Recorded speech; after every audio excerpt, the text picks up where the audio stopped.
pública, el lograr algo más equilibrado y combatir la corrupción.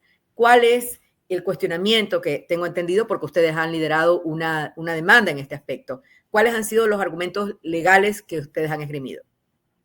Señora Taiwana. Patricia, muy buenos días. Un saludo a toda la audiencia de CRE a nivel nacional y, por supuesto, en la ciudad de Guayaquil. A ver, nosotros como Unidad Popular estamos cuestionando el uso y el abuso que está haciendo la mayoría del presidente Daniel Noboa, junto a los independientes y una parte de Pachacute, de este tema de los proyectos económicos urgentes. Con esa visión, el debate legislativo, el debate nacional sobre tan importantes leyes ha sido realmente totalmente express. Y obviamente esos proyectos, si uno revisa los tres aprobados, la ley de mal llamada de solidaridad, la de inteligencia, la de integridad pública, obviamente no son ni económicos ni tan urgentes. Y sobre todo, en el contenido y en la forma, son profundamente inconstitucionales. Nosotros hemos cuestionado, en primer lugar, la mal llamada ley de soberanía, porque consideramos que el presidente Noboa, a título de combatir la delincuencia, el crimen organizado, está instaurando un régimen paralelo y opuesto a los principios constitucionales, con elementos tan peligrosos en una vida democrática como, por ejemplo, los allanamientos, las detenciones sin fórmula de juicio, sin participación de la justicia, las ejecuciones extrajudiciales a partir de un, digamos, perdón anticipado que da caso a la impunidad. Para nosotros, obviamente, no está en riesgo solamente los derechos de los delincuentes, sino de los activistas sociales y de los opositores políticos. Y lo que es más grave, Patricia, el conjunto de la población, porque los falsos positivos van a proliferar igualmente que los abusos. Basta que alguien viva en una zona caliente, en un barrio popular de Guayaquil, Durán, Quito o Manta, que sea joven, que tenga la piel un poco más oscura, que se vista de forma distinta para ser sospechoso. Obviamente, eso significa que pueden entrar a su casa a la madrugada, se les va un tiro, hay alguna desgracia, algún fallecido, y simplemente la fuerza pública será perdonada e indultada. Eso es lo que les pasó, digamos, con las diferencias del caso a los niños de las Malvinas. Por eso nosotros hemos planteado, junto al tema de la ley de inteligencia, nuestro desacuerdo y nuestra demanda de inconstitucionalidad. Lo que criticábamos en su momento al régimen autoritario de Rafael Correa, que utilizaba la inteligencia para el espionaje político, para tratar a los opositores, a la prensa, a los investigadores, a los líderes sociales, indígenas, campesinos, de terroristas, pues bien, el presidente Noboa ha aprobado una ley en el mismo sentido. Yo no voy a defender este tema, voy a utilizar las declaraciones, porque me parece, o sea, son preocupaciones que todos las compartimos el momento que se fue conociendo esta ley. Pero sí voy a poner, para hacer contrapeso, a algunas de las declaraciones que ellos daban, que los propios asambleístas de gobierno decían. Decían que esto no iba a ser, decía por ejemplo José de la Gasca, que esto no se iba a aplicar porque sí, que si bien es cierto que no necesitaban una orden judicial, por ejemplo, para allanamientos, para las escuchas, etcétera, sí una investigación, o sea, o sí un hecho del cual partan para que los lleven a investigar y a escuchar. No es que se me ocurre, a ver, aquí voy a empezar, no. O sea, supuestamente lo que dijo José de la Gasca fue que según sospechas y hechos criminales y más, se iban a ir poniendo, por ejemplo, en el caso de Fito, que dijo el presidente que esta nueva ley lo ayudó, ¿no? Escuchas a los teléfonos de gente cercana a él, familiares, etcétera, para poder de esa manera dar con sus objetivos. Es decir, que ellos decían que sí va a haber una investigación, no judicial, pero una investigación que indique que eran personas que podían haber estado vinculadas o cometiendo algún tipo de delito para que justifique este accionar.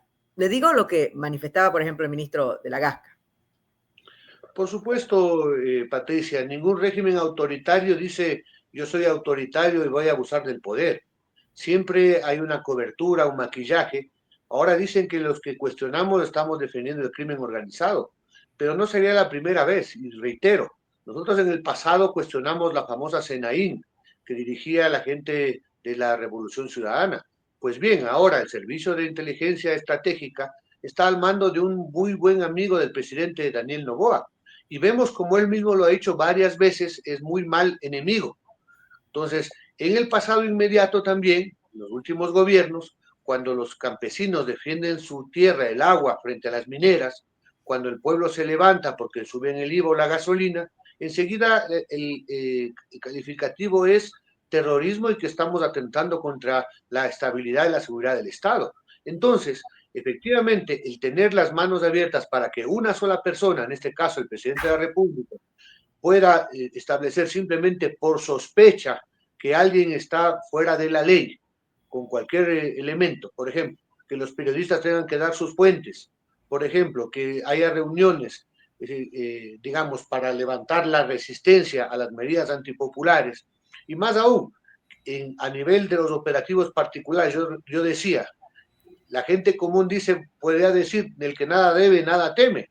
Pues no, pues cuando hay abusos, basta que uno sea, entre comillas, sospechoso y obviamente, es decir, tenga todo el aparataje. Y veamos, el tema del presidente Noboa, cuando cayó Fito, efectivamente dijo que era en función de las leyes, nada más alejado de la realidad.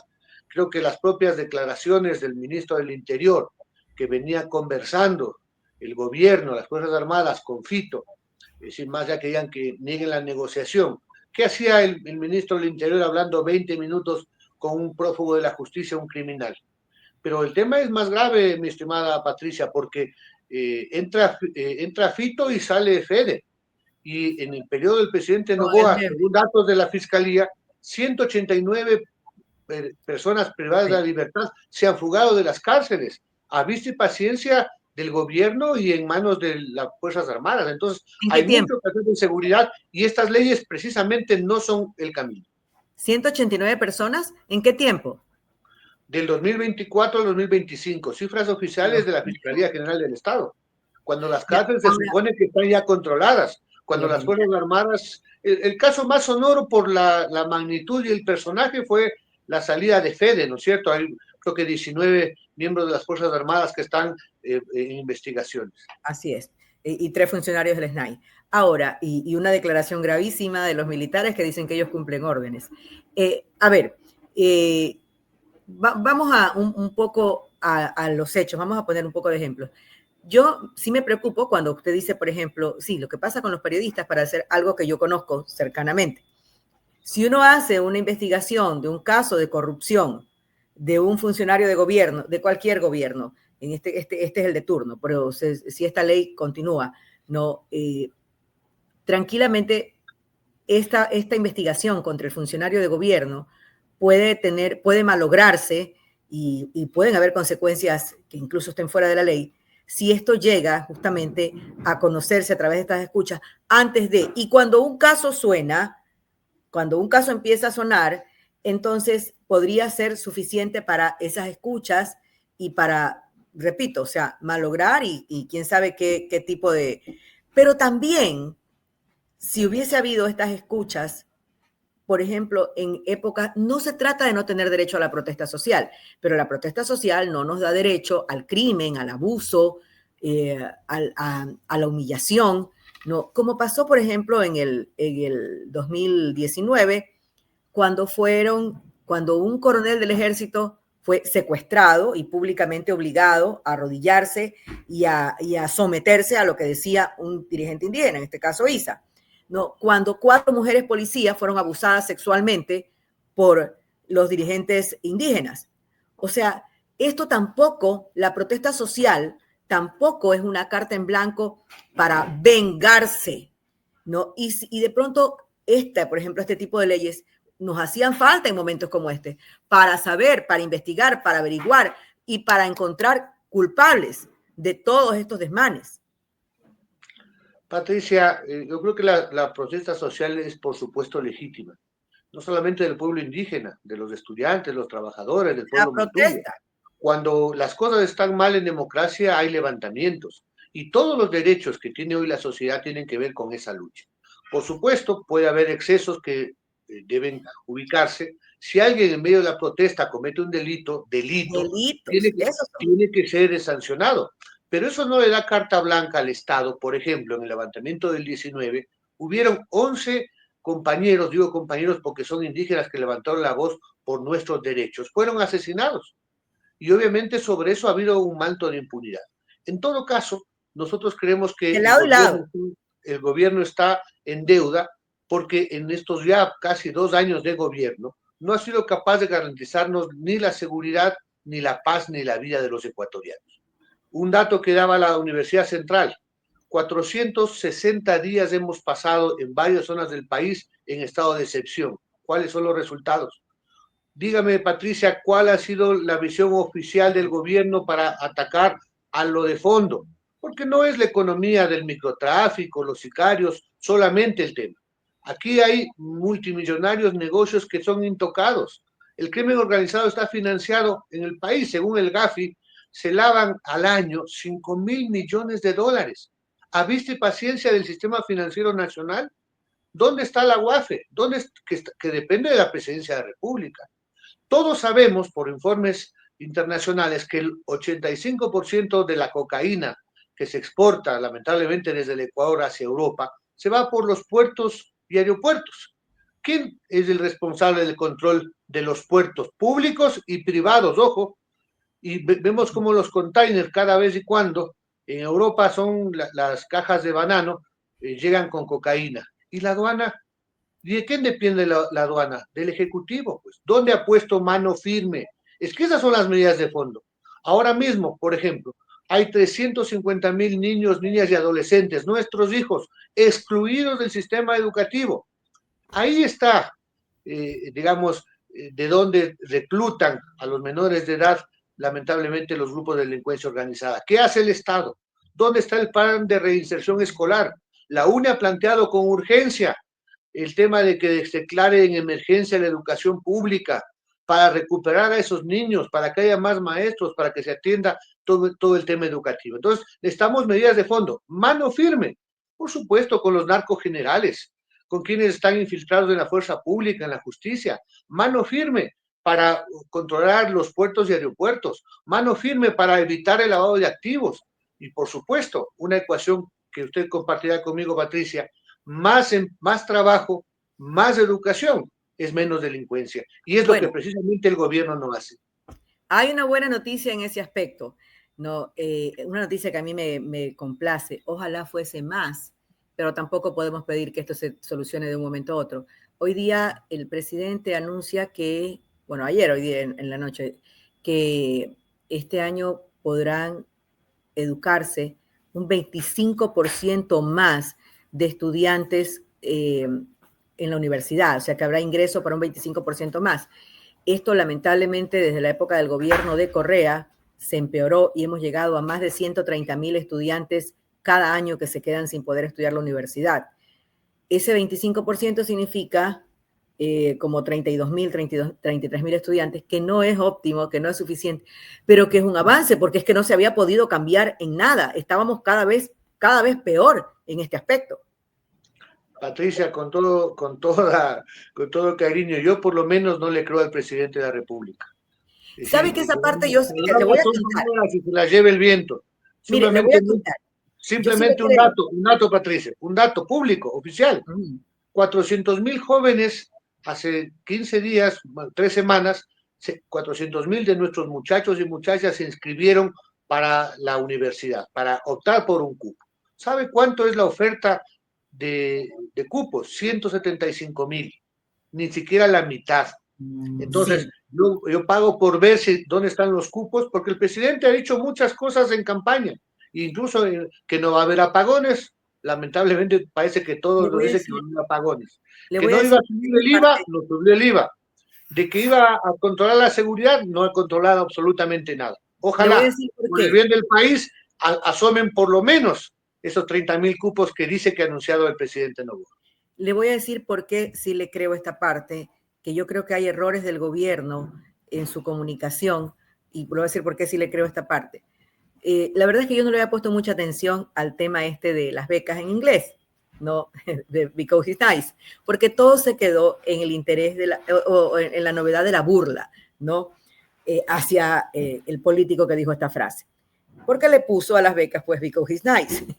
Entonces, no le había yo dado atención hasta que un grupo de jóvenes de escasos intereses, de escasa economía, unos de Palestina, otros de sectores marginales de Guayaquil, conversé con ellos por casualidad de la vida y se habían inscrito sin ningún practicantes de periodismo, para que usted me entienda, porque la cercanía, ¿no? Entonces me dicen, no, licenciada, porque es que ese día tenemos la preparación, tenemos las clases de la beca en inglés. Le digo, ¿qué beca?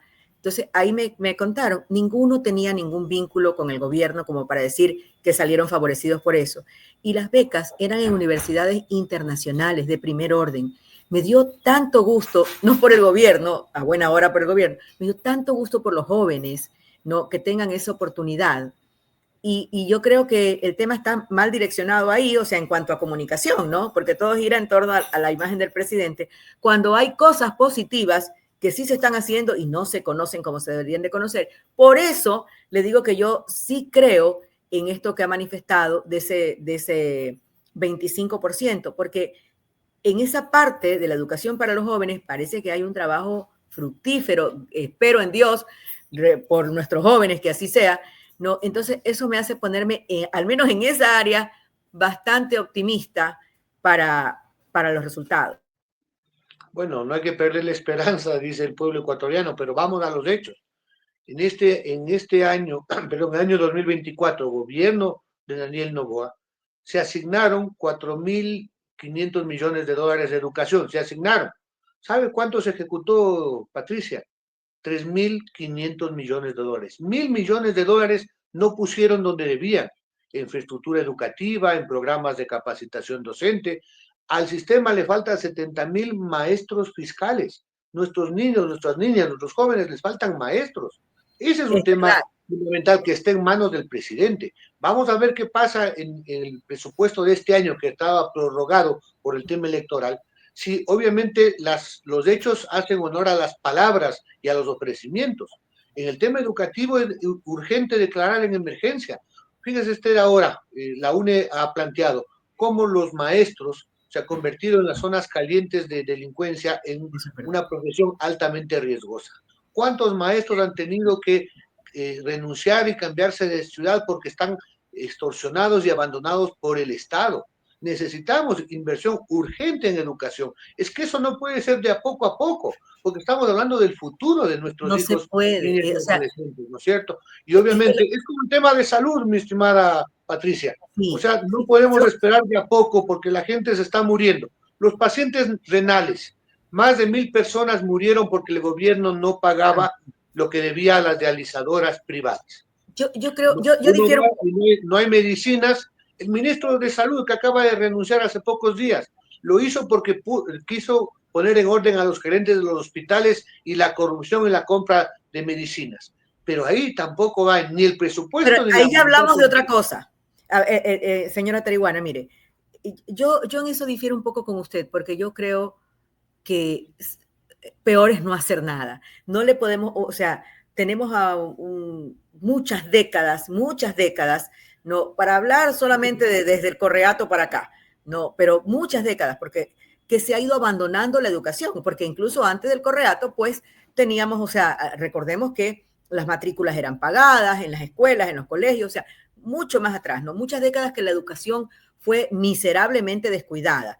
Entonces, no se puede en 1 o en 2 años equiparar lo que en 30 o 40 años no se hizo, pero si se hiciese un 25% cada año, estamos hablando, o sea, déjeme soñar, ¿no? Si se hiciese un 25% cada Patricia, año, Patricia, estamos hablando de que se podría. el Hablando del tema, Patricia, 25% que dice de las Patricia, le pongo un universidades. tema. En el año 2006, el pueblo votó porque se incremente 0.5%, Ujú. medio punto del IVA para llegar al 6%. Y se ¿No es valieron cierto? de artimañas para no hacerlo. En la Constitución del 2008 se ratificó aquello. Han pasado ya más de 23 años y seguimos en el mismo porcentaje del 2004, Sí, sí, sí, se valieron. 3.7. Nunca Entonces, se el hizo tema nada. es que mientras eso ocurre, ya cuántas generaciones de nuestros hijos, de nuestro futuro está hipotecado. Entonces, hay urgencias, hay emergencias que sí requieren cambios de timón urgentes. Si el presidente de la República, más allá de la propaganda entiende que debe invertir en educación, eso tiene que verse en el presupuesto general del Estado. Eso tiene que darse políticas inmediatamente. No Hay otra podemos cosa. seguir sacrificando generaciones y generaciones. Es en el caso de la salud, mi estimada Mire, Patricia. No yo podemos esperar que la gente se nos muera, que las citas nos den después de 3, 4 meses, ¿no es cierto? Porque es un tema de la vida. Entonces, sí hay prioridades que el gobierno obviamente hay debe tomar en prioridades, cuenta. Por claro. supuesto, nos sacaron 3% del IVA el año pasado, Patricia, supuestamente para combatir la inseguridad. ¿Cuáles son los resultados? ¿Cómo está el presupuesto de salud, de educación? ¿Cómo va la obra pública? Entonces, por supuesto que ya el gobierno de Daniel Noboa no tiene 2 meses, tiene prácticamente 2 años. Entonces, el pueblo reclama con justeza resultados. No que resuelva toditos los problemas de la magnitud, pero ¿cuáles las líneas? ¿Qué nos está planteando ahora, mi estimada Patricia? Ahora nos está planteando seguir la carta del Fondo Monetario. ¿Qué significa? Que en los próximos días obviamente viene un paquetazo, van a subir la tarifa eléctrica, se plantean el tema de eliminar lo que ellos llaman los subsidios al diésel, con lo cual se encarece todo, una nueva reforma tributaria, que van a ponernos el IVA al 18%, basta de ¿Por qué? seguir Porque, golpeando a las clases populares. o sea, esto de la focalización del diésel, ¿no? Yo me pregunto por qué yo tengo como, yo estoy de acuerdo, por ejemplo, al sector artesanal de la pesca, a sectores vulnerables, pero ¿por qué tenemos que nosotros subsidiar a la pesca industrial o a otras clases de sectores Para donde, nada, ¿por qué no? sí, o sea, no tenemos que, yo estoy de acuerdo con la eliminación de subsidios para los sectores que no lo necesitan. No Por es lo ejemplo, mismo una persona Patricia, que pague entonces usted 30, coincide con 40, nosotros, usted $50 de coincide energía con nosotros. eléctrica que Uh-huh. una persona que pague más de 100. No es lo mismo. Por supuesto, pero mire, cuando los subsidios son para la gente del pueblo, están mal. Cuando es para los grandes industriales, empresarios, se llaman estímulos y están muy bien. Le pongo un caso, las famosas exenciones tributarias. Son cerca $1.000 millones, no tienen justificativo. Supuestamente es para las empresas para que generen empleo. ¿Dónde está el empleo? Esos subsidios deberían terminar. ¿Qué más subsidio lo que acaban de aprobar ahora en la famosa ley de integridad pública por la tranquera? Una nueva remisión de intereses, multas a los grandes morosos del servicio de rentas internas. ¿Cómo así hay un subsidio perdonándole los impuestos a la corporación Novoa? $97 millones debe al país durante 20 años. Con esta ley le van a perdonar 63 millones, mi estimada Patricia. Contra eso nosotros levantamos la voz y estamos presentando una demanda de inconstitucionalidad de esa ley.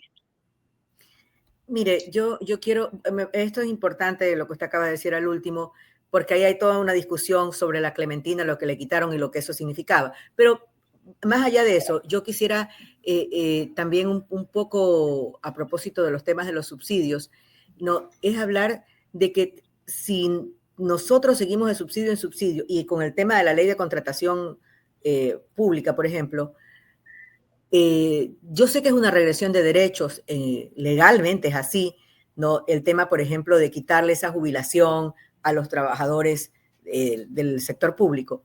Pero yo siento, como ecuatoriana, que ha habido toda la vida como los trabajadores de primera y de segunda, es decir, los trabajadores del sector privado nos regimos al Código de Trabajo antiguo, que hay que modernizarlo, etcétera. Ya, pero nos regimos a eso, tenemos esos derechos y esas obligaciones, pero los trabajadores del sector público, no, que nos tratan mal en muchas ocasiones, no, que son el nido ahí, el caldo de cultivo para la corrupción, los mandos medios, y tienen muchísimas otras ventajas, no, que el resto de trabajadores que no nos las merecemos.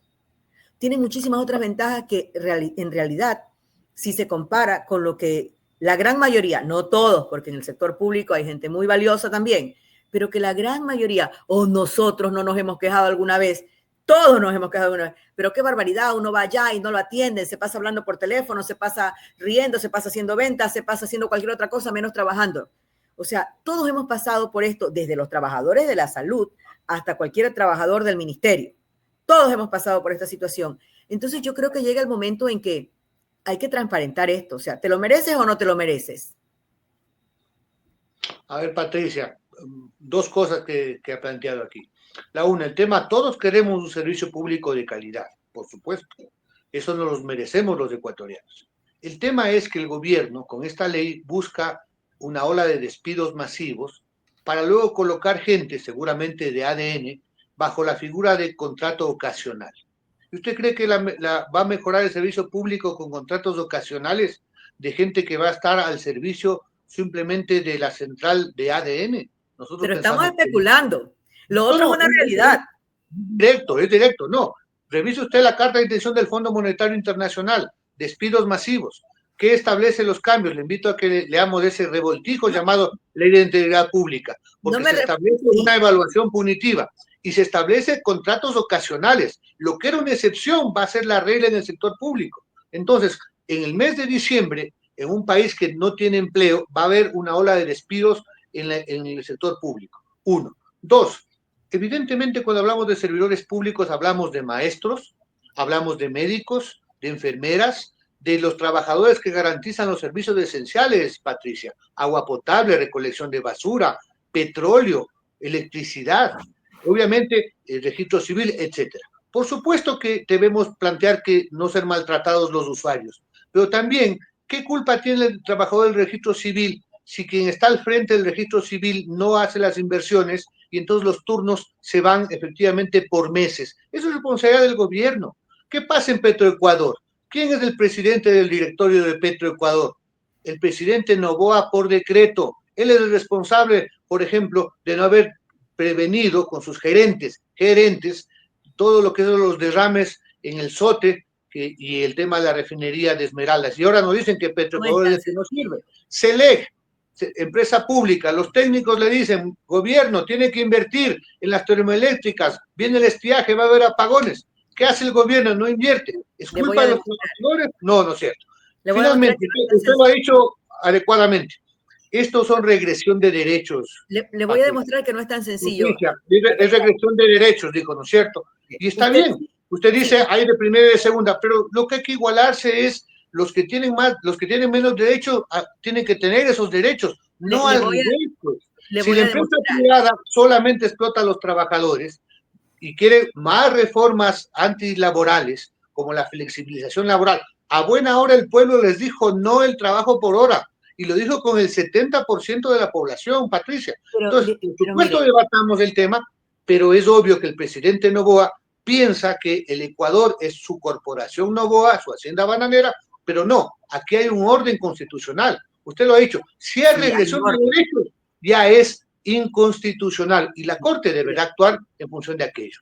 Le voy a demostrar la necesidad de cambios drásticos con sus propias palabras, señora Tarihuana. Usted dijo hace un momento, el ministro de Salud se fue porque no pudo con la corrupción que hay en los hospitales, no pudo con esos gerentes corruptos, que son funcionarios públicos. Lo que pasa en los hospitales, permítame terminar, lo que pasa en los hospitales es lo mismo que pasa a todo nivel, esa corrupción enquistada. Un ámbito. ¿Quién nombró a los gerentes? El gobierno. ¿Y por qué se va el ministro de Salud denunciando por la puerta de atrás? Porque alguien en el gobierno le dijo, hey, no te metas en mi negocio. Entonces aquí, quienes han dirigido el Estado, obviamente tienen que respondernos. Los Lazo, los Correa, los Noboa. Obviamente, pues, ¿quién puso ese gerente corrupto, Patricia? Sino el gobierno de Daniel Noboa. Correcto, entonces que la ley no deje títere con cabeza. Lo haya puesto quien lo haya puesto. Que se vayan todos los corruptos.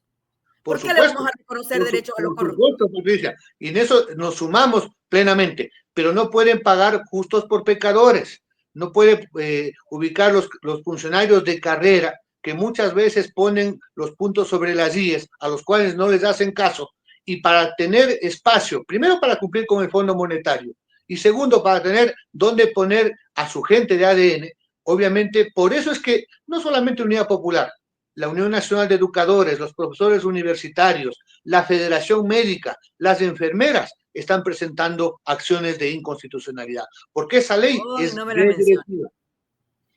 No me las mencione, Dios mío, que a mí al menos me han tocado en el sistema público unas enfermeras. Espere que estoy vendiendo. O sea, no me las mencione mejor, señora Tarihuana. Bueno, pero también hay enfermeras y médicos que han salvado la vida en el IES y en varios hospitales.